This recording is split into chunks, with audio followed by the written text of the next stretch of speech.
Hi, everybody. Hi, the O.S.E.R free community. Today, we are talking with Maria Richards. She is a native from the US and she accepted to be interviewed by us to talk about her job as a marketing strategist and to tell us a little bit more about her projects that are currently going on and the future ones, but also to tell a bit more about her place as an African American. So let's go. Hi, Maria.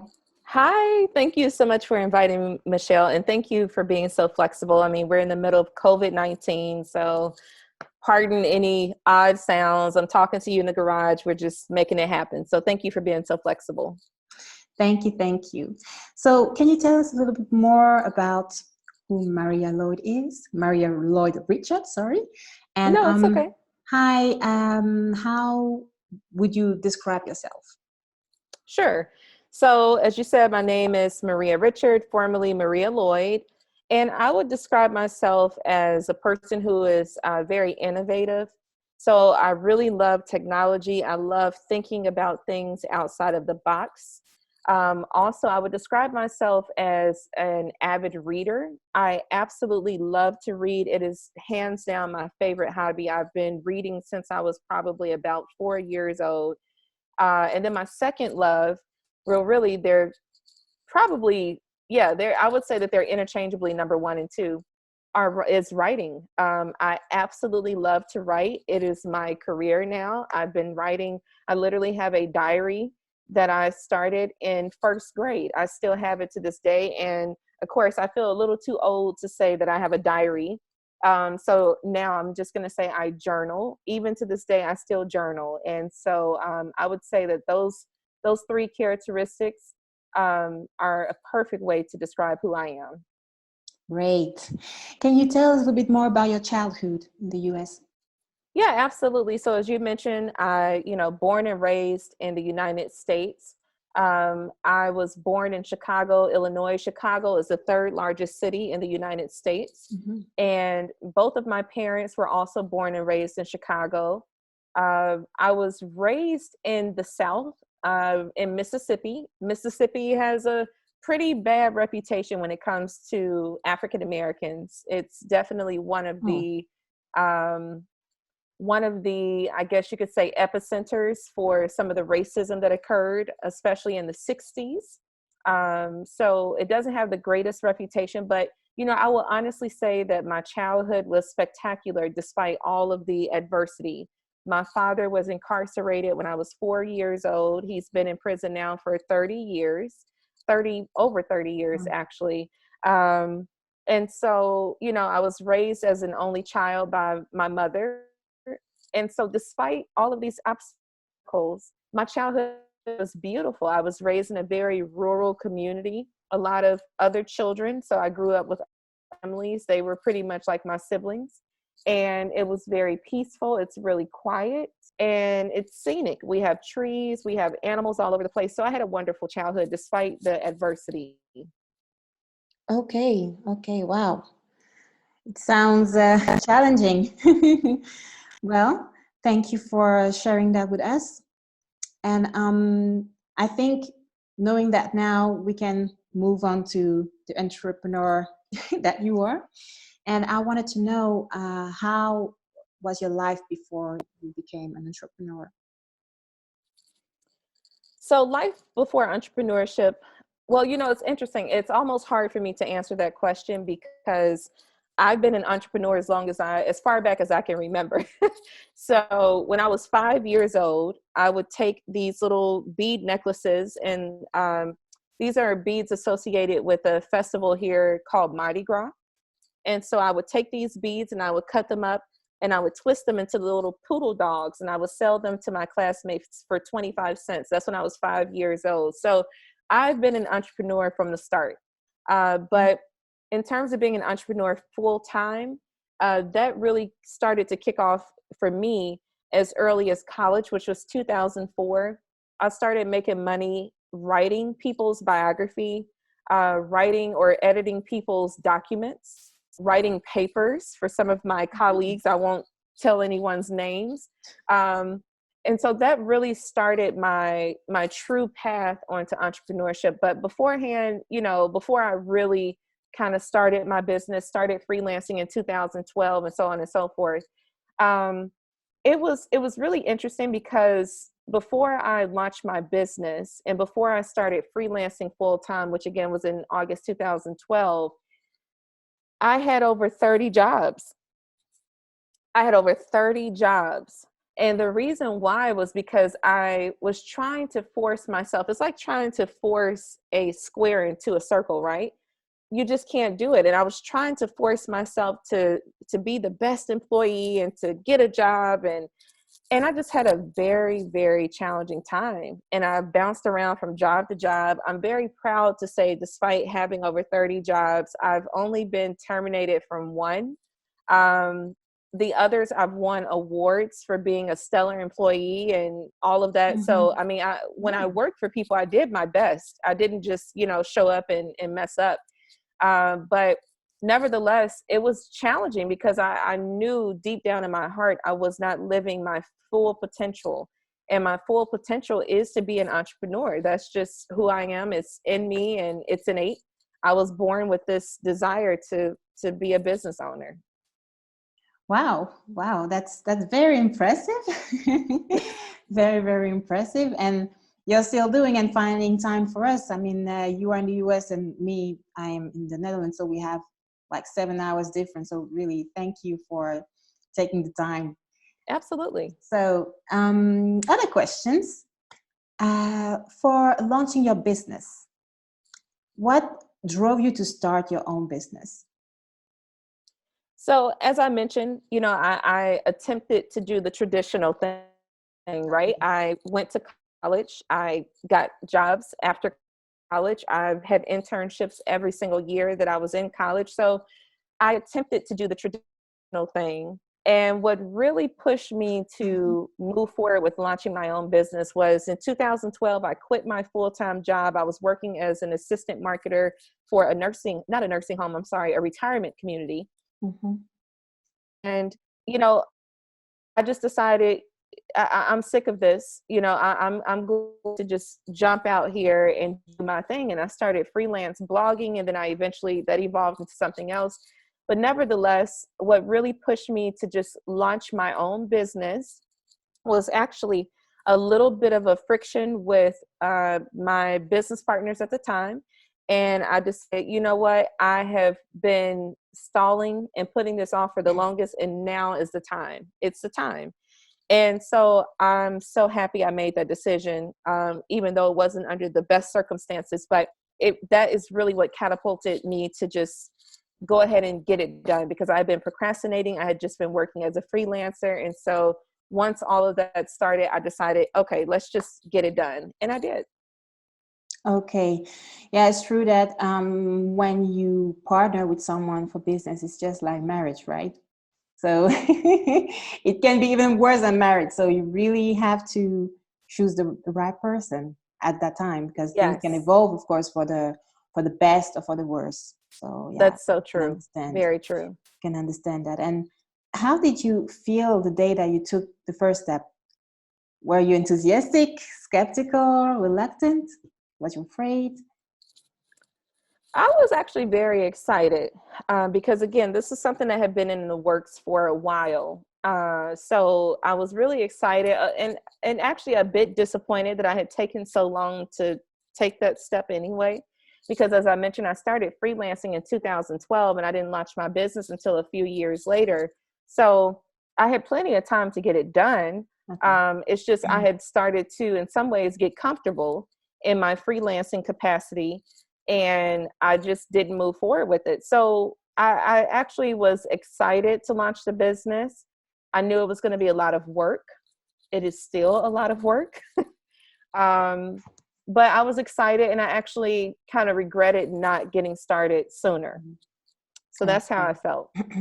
So since 2012, since Yes. eight Well, years. So yeah, exactly. Well, the business launched in 2015, but yes, to your point, I started freelancing full time in 2012. I freelanced in 2004 initially 2004 through 2011. I was doing it on and off. And in 2012, I started freelancing full time. Okay. All right. And what elements of the launch did you find the most effective or beneficial for you?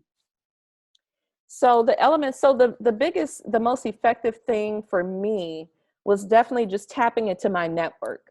A lot of times people don't realize how important it is to forge relationships. And so for me, tapping into my network and letting people know, hey, this is what I do. I've launched my business. Do you know anyone who could benefit from my skill set? Do you believe that you could benefit from my skill set? Let's see what you have going on with your business or with your goals and how that can align with what I'm able to offer. And let's see if I can be of service to you. So that was one of the best things for me to do at the time, was to tap into my network and just see who could benefit from my services and vice versa. How could we benefit one another? Okay. All right. And what were the most difficult aspects? The most difficult aspect is definitely monetization on a consistent basis. So, it's one thing to get some referrals. Like, my business really ran off of referrals for a very long time. I said I launched the business officially in July of 2015. So this is our 5th year anniversary coming up this year. And so, initially I was really moving forward with referrals. I was getting referrals left and right. Business was booming because of the referrals. It was wonderful. But the thing is, that's not really the best system for monetization. And so I had to learn that the hard way, because, referrals, at some point it dries up. People just stop talking about it. It just dries up at some point, especially if you don't have a system for referrals. And so that's the thing. I did not have a system for referrals, and as a result, I missed out on some earning potential. I didn't have a system for generating new leads when I first started. So Mhm. again, I missed out on earning potential. So the biggest challenge for me was developing systems, because I had none. I just kind of threw it out there, and got a great response, and I just kind of ran with that. But that was the toughest lesson for me to learn, is that you really need systems to run a business efficiently. And so now I'm all about systems. All right. All right. And was you supported in the process? Did you feel supported? And if so, by whom? How was you supported? Yeah, so actually I was supported, definitely by like my best friend. Some relatives as well were very supportive, still are supportive, by the way. So I had a great deal of support. And of course, there was opposition as well. I definitely had some opposition from a couple of colleagues, you know, and so with that, I just forged ahead. I mean, no one, you cannot force people to see your vision. It's yours, it's unique to you. And Okay. so when you truly believe in something, you just have to keep moving forward. No matter Mhm. how much support or opposition you get, you just have to keep moving forward. And so that's what I did. I did definitely had some naysayers and some people who were in opposition of what I was doing, but I just moved forward. And I'm very happy that I did. And my clients are very happy that I did, because I've made them a lot of money. So yeah, I just pushed forward. And like I said, I am very fortunate because I do have a great support system. Mhm. So they have been and continue to be the core of what motivates me when I do feel tired or a bit distressed. Mhm. So I'm very, very fortunate to have them in my life. No, that's great. But if I may ask, what did those people who were opposing you were saying? Oh, they were just saying stuff like, oh, there are already so many marketing companies out there. What's going to make your company different? Or, oh, well, are you sure you can do that? You're already doing so many other things. Are you sure you can take that on right now? And, don't get me wrong. These are valid questions, right? If I know someone who's getting ready to embark upon a new journey and I know that they're very busy, I may ask them just out of concern, not necessarily wishing them bad or hoping they fail, but I may ask out of concern, are you sure you want to take that on? So it's going to be a lot of work. Um, but then there were others, a few others who were just outright not in agreement with what I was doing. So some of the Mhm. things that they would say were like, hey, I don't think it's going to work. You haven't really proven yourself in this space yet, so on and so forth. And so again, you just got to keep moving. All right. All right. Yeah, it's not really surprising. I mean, if you don't meet some, yeah, obstacles on the way, yeah, it does not worth it, right? It's a part of Exactly. the, I think it's a part of the journey. Um, was the change you experienced gradual or did it happen quickly? So when you say the change, are you referring to what are you referring to? Let me make sure I get clarity. Well, during this process of the launching, did it happen quickly in your point of view, or was it kind of gradual? It actually happened very quickly because I, Okay. I, I developed a really great network around me. So it's interesting because they always say one of the worst things that can happen to a business is that it gets money too fast. And so I think in a very small way, I can relate to that because, again, the referrals were pouring in. I mean, they were pouring in. And so I was constantly busy, I was constantly working. And the unfortunate side of that is I spent so much time building up my clients' platform that I neglected my own platform because I was giving them my time. So I would say that it definitely, excuse me, it definitely happened very quickly. And then once that referral well, dried out a little bit, the change started to occur gradually. And Okay. so now I'm just at a very smooth and consistent pace. All right. Good. Good. Good. Good. And are you involved with the Black community in terms of education and in terms of, yeah, women's entrepreneurship, training, and leadership? What do you have to Yeah, say about actually, I that? am. Okay. Yes. So I attended a historically black college here in the United States, Clark Atlanta University. And just very briefly, because I know everyone may not be familiar with what we call HBCU, which is Historically Black College or University. So the history of these organizations or these institutions is that they were formed obviously in response to racism. There was a point in time where Black Americans were not allowed to attend schools with other ethnic groups. And so HBCUs were developed in response to that Right. because our ancestors wanted to be educated. And so, this goes back to me saying that perseverance and just having to push forward. Our ancestors said, you know what? We're not going to let a government, we're not going to let bigotry, we're not going to let racism stop us from getting our education. We're going to build our own institutions. And so that's literally what happened. And I will say there are some HBCUs that were funded or co-founded by some white people, but they're allies because they obviously supported the goal or the dreams of our ancestors who sought to make sure that we were educated. Nevertheless, in terms of my involvement, so because I graduated from a historically Black college, I am very active in the Alumni Association. So, the Clark Atlanta University National Alumni Association, I'm a very active member. I'm a lifetime member of that organization. During my experience in college, I joined a sorority. So this touches on your regard to women. I joined a sorority. It's a historically Black African American sorority. It's the first African American sorority in the country, and it is Alpha Kappa Alpha Sorority Incorporated.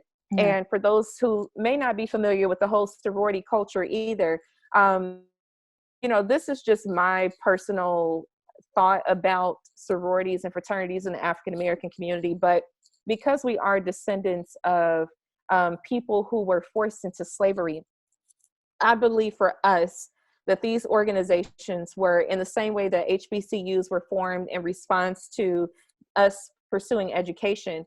these organizations were really formed out of that as well. But it's a little deeper because we do have rituals and things like that. And so I correlate that with our separation from our roots on the continent of Africa. And so these organizations are very important for us. Our commitment to these organizations transcend our college experience. Once we join these organizations, we are members of them for life. And so we do a lot of community service.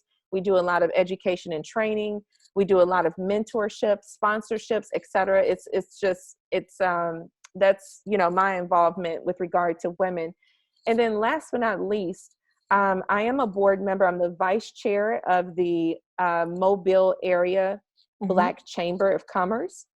And so Chamber of Commerce in any city or state is essential for business owners because we are a hub for resources for business owners. And we provide training and we provide funding opportunities, and we broker relationships and partnerships between people who can complement one another's business. And so I have been a vice chair of the organization, or a board member of the organization, for over a year now. Yep. And I was elected to be vice chair earlier this year, I think. Maybe last year, I'm sorry. That was last year. So yeah, I'm very, very involved in historically Black institutions. I believe in them and I support them with my time and my money. Wow. I know that was a lot. Very long. Yeah, very, very long list. Good. Very good. Very good. So let's move on to, your work and its impact, right? How has your work been received in the various places where you have presented it? It has been received very well because, as I mentioned, I tell people when they ask me, what do you do for a living? I create wealth with words. My clients see anywhere from a 300 to 400% return on investment when they work with me. So, what I do is I assume the personality of my clients and I speak to their audience in their voice, essentially. And so because I'm an avid reader and writer, I think that those are my superpowers because I can very quickly, in like an initial conversation with a prospective client, I can very quickly pick up their personality. I can very quickly pick up the nature of their business. I can very quickly pick up the nature or the personalities of their audience. And so that allows me to mesh all of these characteristics together and put words in these emails that really with their audience, with the people that I'm speaking to. So it's truly a gift that I possess. I finally own it. I used to think everybody had that skill set. Now I realize it really is a unique gift. And so that's the impact that I've made for my clients. When I was a freelance blogger, I made a huge impact on several people's businesses by interviewing them very much as you are interviewing me.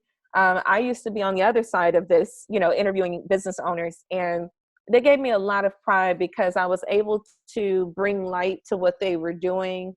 To this day, many of them still send me emails and thank me for interviews and things like that because it has made a difference. It's made an impact on their business. It's given them exposure that they probably would not have gotten otherwise, or maybe it wouldn't have been as rich as the exposure I was able to give them. And so it's really humbling. And I feel honored and privileged to have helped so many people with their businesses, their initiatives, their causes. And it's just been wonderful. Okay. So maybe touchy question. Sure. What do you think about the place of Black women in the United States, or more specifically in the places where you've been, that you have visited? Yeah. So wow, it's a loaded question. Black American women, our place in America. Mm. So, honestly, there's a famous quote that people oftentimes refer to with Malcolm X. Of course, I'm just paraphrasing, but he said that Black American women are the most disrespected women. And I would have to agree with that to an extent, because when you think about mainstream media, specifically rap music, where, that's like it's basically a snapshot into Black American culture, or at least one part of Black American culture. Women are disregarded to the utmost. We are referred to all sort of vulgar names and words.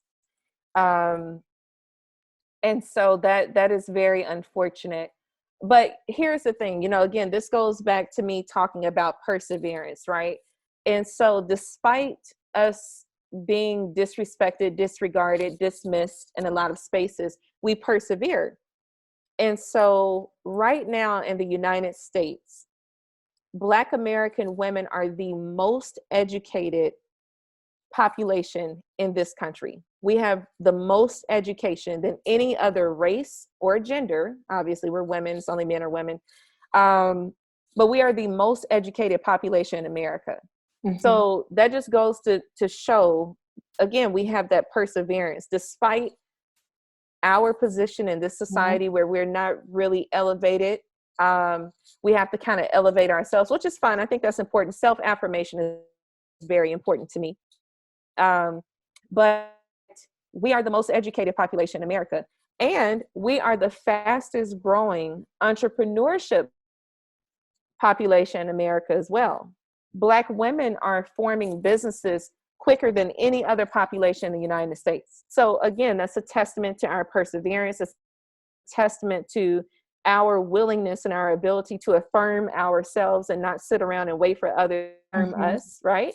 Um, and so despite these challenges that we face as Black women in this country, Yeah. we are still persevering. So I just wanted to make sure I shared that, because although we are disrespected, we are disregarded, we are dismissed, we are still just as strong and smart and beautiful as ever.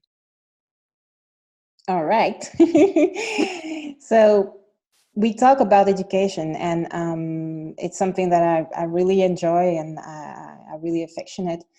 And I wanted to ask you, if you could revolutionize education, what would you do? What would you propose? If I could revolutionize education, I would propose that we teach youth, and I mean everyone, life skills first. I think there are just some fundamental life skills that people should know. One being emotional intelligence, how to read people's aura or vibe or energy.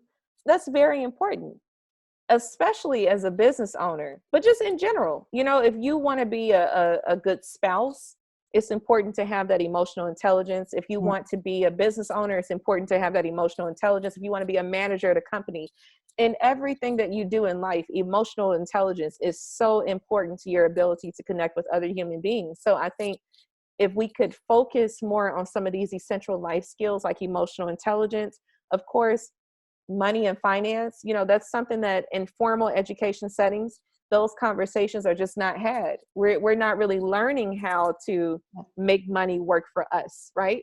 We are learning how to make the money, but we're not being taught how to make the money work for us. And so that's another essential life skill that I would implement if I were to revolutionize education. I would also, make education free in the sense of a formal education. Now, again, because I believe nature has everything that we need to learn. If you pay attention to birds, if you pay attention to bees, if you pay attention to flowers and weeds that grow out of the ground, you can learn something. So there's education all around us. It's everywhere. But in terms of formal education, I would make it free, because you want to alleviate those barriers that confine people and keep them away from having access to, excuse me, to exposure to these higher level institutions. So I would actually make education free, a government funded or a private funded um, resource, if you will, that's available to the open public. Um, All right. Last but not least, I think that this is probably a little odd considering the context that I'm including this in, but I think that people having a fundamental understanding of food is really important too. Um, so nutrition, how to prepare food, how to preserve food. And I'm saying this now because as you think about COVID-19 here in the United States, we are being told that there will be a shortage of meat. So people are freaking out. There have been so many shortages of a lot of things, toilet tissue, Clorox, all that good stuff. But nevertheless, when it comes to food and water, those are if we start to run short on those, there is absolutely going to be panic. I think teaching people how to feed themselves, how to grow crops, how to preserve foods. Those are essential life skills that we can take with us for the rest of our lives. So that's how I would revolutionize education. Okay. Okay. Okay. Okay. Now, let's move on to your feelings, your challenges. Was there any events that proved to you that you achieved your goals? Yeah, definitely. So, in terms of, and we're referring to in life, or are we referring to in business, or either one? In business and in life also, if you want to talk about it. Yeah. Okay, okay. Yeah. So in business, what really helped me realize that I had achieved my goal was my clients were getting more and more esteemed. Mm-hmm. So the level, the caliber of clientele that I was getting, it increased with each referral, so it will start out with one person who has a pretty sizable following, and that's good, and then it would go up to another person who has a very large following, and then so on and so forth. I mean, it's like my clientele just increased with each referral. So that was pretty amazing, and that's when I really realized, hey, you know what, you've got something here, you've done it. Of course, in business, there's never a break in my mind. I don't think I'll ever get to a point where I'm like, I did it. Like it is like infinite. But I will say that there have been several times in my career as an entrepreneur, as a business owner, where I've realized like, oh my gosh, you have done something extraordinary. And I would say that that's an example of one of those times as my clientele started to, become more and more affluent. I realized like, yeah, you're onto something. Okay. Um, have you ever felt defeated? Has stopping ever crossed your mind, or giving up completely and starting over again? I would say almost every week. Wow. Okay. I am very tough on myself. I am very tough on myself. I'm getting better with it. I have a therapist, so I talk through it. But I think most business owners can relate to that because, again, like I just shared with you, there is no it, Hmm. right? Like I haven't Mhm. made it per se. In my mind, it's like every time I reach one milestone, then like now the next milestone has been, you know, thrown ahead of me again. So it's like there's this perpetual quest for success, right? And so I'm now starting to learn how to just like stop Mm.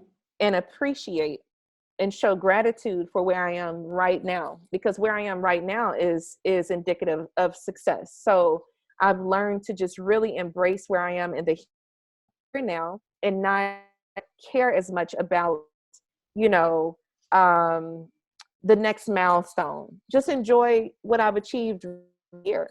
And so that has been very difficult for me. And there have been many times where I've had to kind of recalibrate. I've had to Mhm. pivot. I've had to adjust because again, I'm tough on myself. And so, um, yeah, I've definitely thought, like I said, almost at least every week, I'm like, oh my gosh, like, you know, do I really want to keep doing this? And so, yeah, that has definitely been a part of my story for many times over throughout the years. And so you just have to keep persevering. You just Mhm. got to keep moving forward.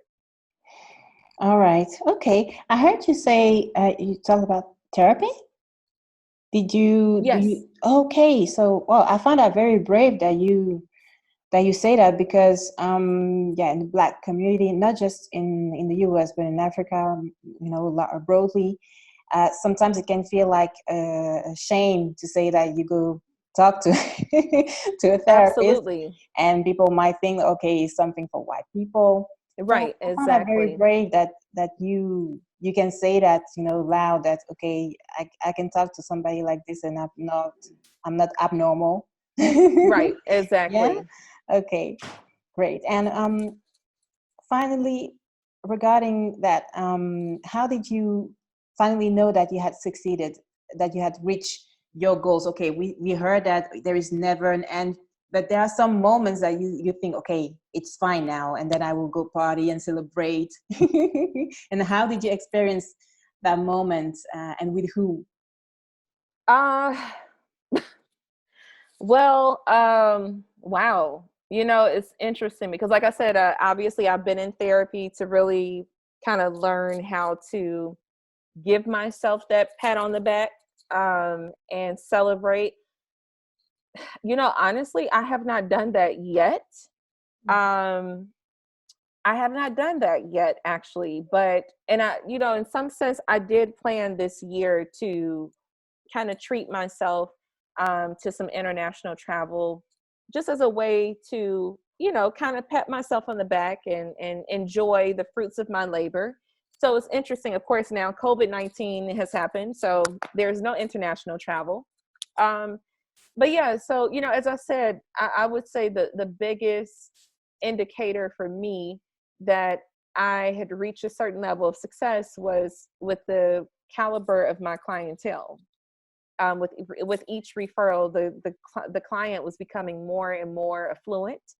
So that was kind of like a metric of you did it, kind of, so to speak. But yeah, I mean, unfortunately, as of now, I still have not really given myself that pat on the back, and I will. I will, even despite COVID-19. I have a couple of plans to do some things, take on some new courses, just really do some things that are important to me as a means of congratulating myself for doing a great job. Okay, very surprising. I mean, you're active for so many years. I mean, you should enjoy a bit more. It would be too bad. So yeah, Yeah. I encourage you to do. Yes. Thank you. So let's see. Um, I think we are almost at the end. I did not see time Okay. fly. Um, how is your life today? What is your life like now, compared to what it was like before you started? Life today is simple. When I first started, it was very complicated. I had a lot of complicated processes. I had a lot of complication with regard to professional relationships that I had, complications with my health, not really being as healthy, because of stress. So it's another thing, complication managing stress. So now life is very simple. I have more time to do the things that I absolutely love to do, things that I would do with or without a paycheck, which are reading and writing. Um, so yeah, life is it's actually great right now. I feel extremely fortunate to be in the place that I'm in. It's been a rough ride. It has been a rough ride for me over the past 2 or 3 years. It has been absolutely hell. um, so I'm allowing myself to bask in the happiness that I have. And I've had to learn recently that happiness is a choice. It's not something that you get externally from other people or from circumstances. It's something you have to choose to be every day. And so I fully embrace my responsibility to uh, choose happiness. And so that's where I am today. Very happy. Life is simple. And I feel gratitude to be having this conversation with you, gratitude to be alive, gratitude to be doing things that I would do without getting a paycheck, right? For a living. My business is what I do every day, read and write. So I'm in a very, very great place. And there's abundance around me. And I'm just very fortunate to share that with people in my network. Okay. Something about Africa, because you've been there and you've been to South Africa and you've been to Botswana. Am I right? That's Okay. correct. Can you tell us a little bit more about your experience in these two countries? What Yeah, souvenir do you keep? absolutely. Yeah, so I've been to the continent twice. Yeah. The first time I visited, it was for business purposes. At the time, I had managed to book a speaking engagement for a client whose career I was managing at the time, and so we were at University of South Africa. Um, when I first got off of the plane, it was a 15-hour plane nonstop from Atlanta. I literally felt like I was levitating. I had to look down at my feet because I felt like I was just walking on clouds. I was so excited. There was just a sense of pride and joy and humility, being able to just be on the continent, to look around, see people that look like me, because as a Black American, people in positions of power don't, oftentimes they don't look like me. And so you don't really realize the impact that that has on your psyche until you get into an environment where there are people in positions of power that look like you. And it was just really exhilarating for me. I'm brilliant people there, astrophysicists. I mean, sorts of incredible, bright educators, and just some business owners, just some incredible people. So the first trip was business, but it was very enlightening, and I learned Mm-hmm. so much. Mm-hmm. And uh, same with Botswana on that first trip. Wanted to make the best of it, so visited Botswana. And same thing, it was beautiful. What I really loved about Botswana is that it is very much controlled by Black people. Whereas in South Africa, it's a little bit like the US, unfortunately, in the sense of white people owning and controlling most of the resources. So that wasn't a pleasant thing to observe while I was there. But nevertheless, it was pretty cool just seeing people that look like me, Black people being the majority population. So that was wonderful. Excuse me, my allergies are cutting up. Oh, sorry. So Botswana was wonderful. Again, just very beautiful country, wonderful people in both countries. I had a great time. The second trip was for leisure, celebrating my sister's birthday. We went back to South Africa. We visited Cape Town on that trip. The first trip was Johannesburg. Second trip, we flew into Johannesburg. We're there for a few days, and then we flew into Mm-hmm. Cape Town. Mm-hmm. And I mean, Cape Town is stunning. For me, it's like a mixture between Miami and maybe like Santa Barbara, California, with the mountains and the ocean. I mean, it's just, oh my gosh, that place is beautiful. I was a little disappointed once again, being in South Africa and Cape Town, to see that it was so whitewashed. There were way more white people than any other Okay. group, at least that I was around.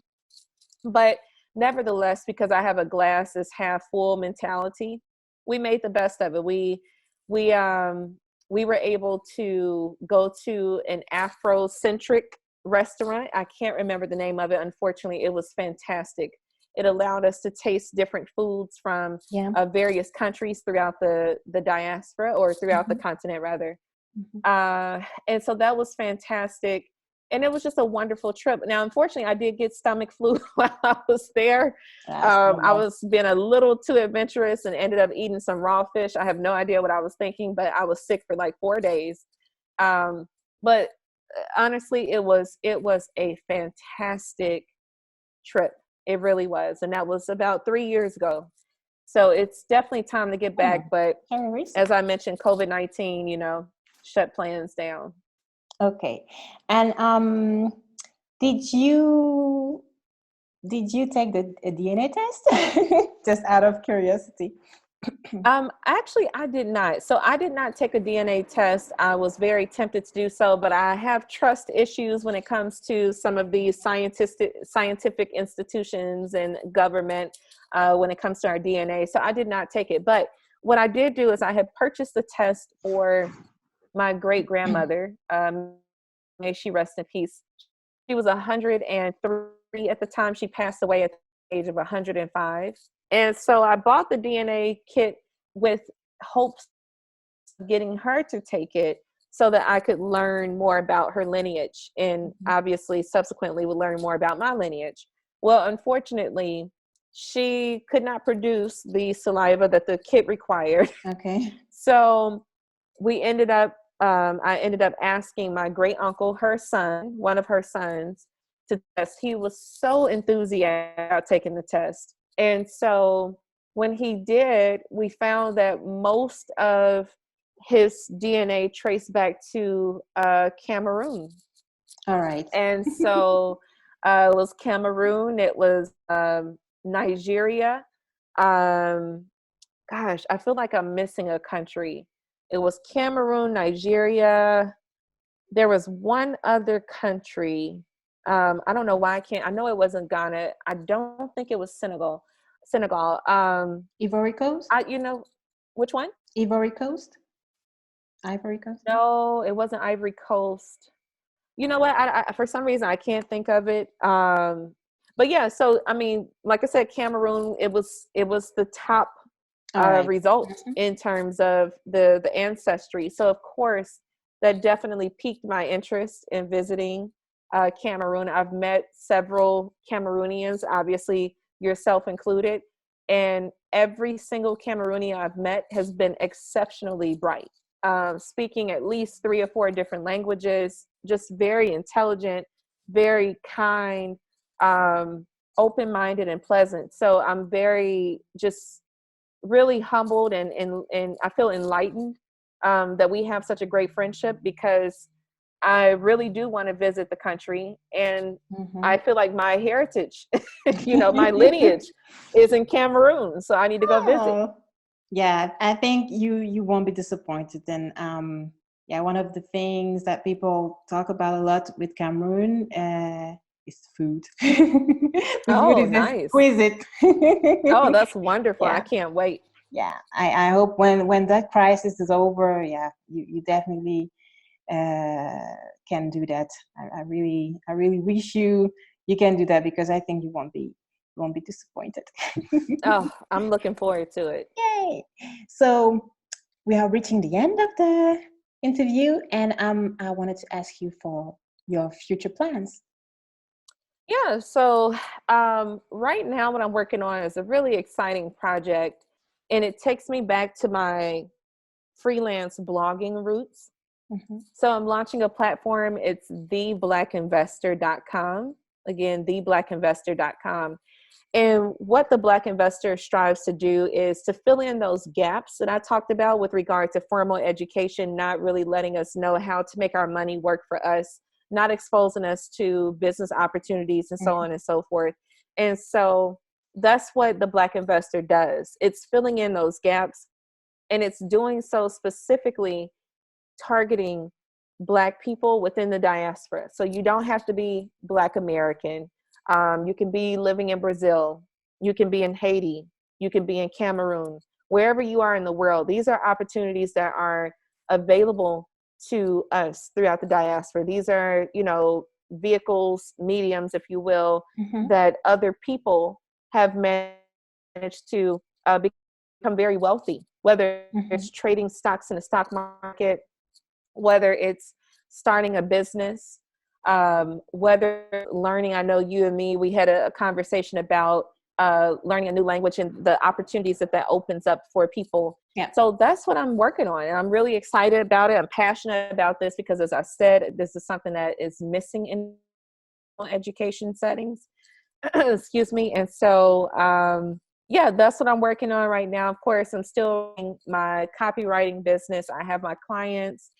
So they're still here, and they're pretty much, as I mentioned earlier, the importance of having systems. So I've developed a system. I got them squared away. They're good to go. But the Black Investor is a very exciting project for me, and I'm really looking forward to sharing it with all of you. And I welcome any feedback at any time. As I'm building this platform out, I welcome and encourage people to please send any sort of feedback. If there's something missing, something you would love to learn that you're not seeing on the platform, by all means, please let me know. So that's what I'm working on, and that will be launching here in about 2 weeks, roughly. My birthday is actually in May. Mm-hmm. And so I'm going to launch it on my birthday. So it's literally in the middle of the month. So I'm really excited about 15. that. Yes. Yes. Okay. Good to know. Good to know. Well, another big project, and yeah, I really wish you the best for it. I Thank hope it you. will be very successful because you deserve it. Huh? Thank you. And do you have anything to say to the O.S.E.R community? Yeah, absolutely. So, the biggest thing I would say is mindset is everything. If you can learn how to control your mind and your thoughts and what you're allowing into your subconscious, then you are unstoppable. And so I just want to encourage all of you to know that the tools and the skill sets that you need to be successful are already within you.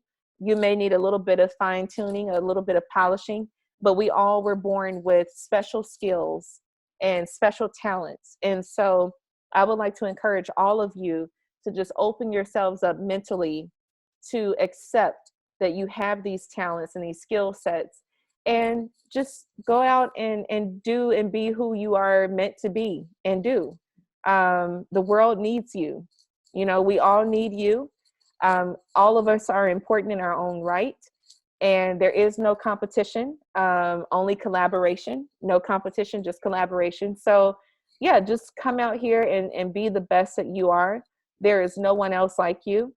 And like I said, just make sure you have that mentality for success. You are worthy, you're capable, and just go out here and be who you were meant to be. All right. May I say word up? That's what you say in the US. Well, thank you very much, Maria. It was a great, great pleasure for me. I hope for you too. And I hope Yes. for the people who have watched this video. I hope we can talk very soon again. And thank you very much. I wish you the best in Thank you, everything. Michelle. Thank you very much. And same Oh. to you all too. Thank you. Thank you, and have a great day because it is now what time? In the US here where I am, it's almost a little before 1 p.m. or 13, Okay, here it's almost 1300. here it's So, almost 8. It's almost 8 here. oh, So wow. thank you again, Okay. and see you very soon. Thank I you. hope in Europe. All right. Okay. Yes, I'm coming to Europe. Yes. All right. Bye-bye.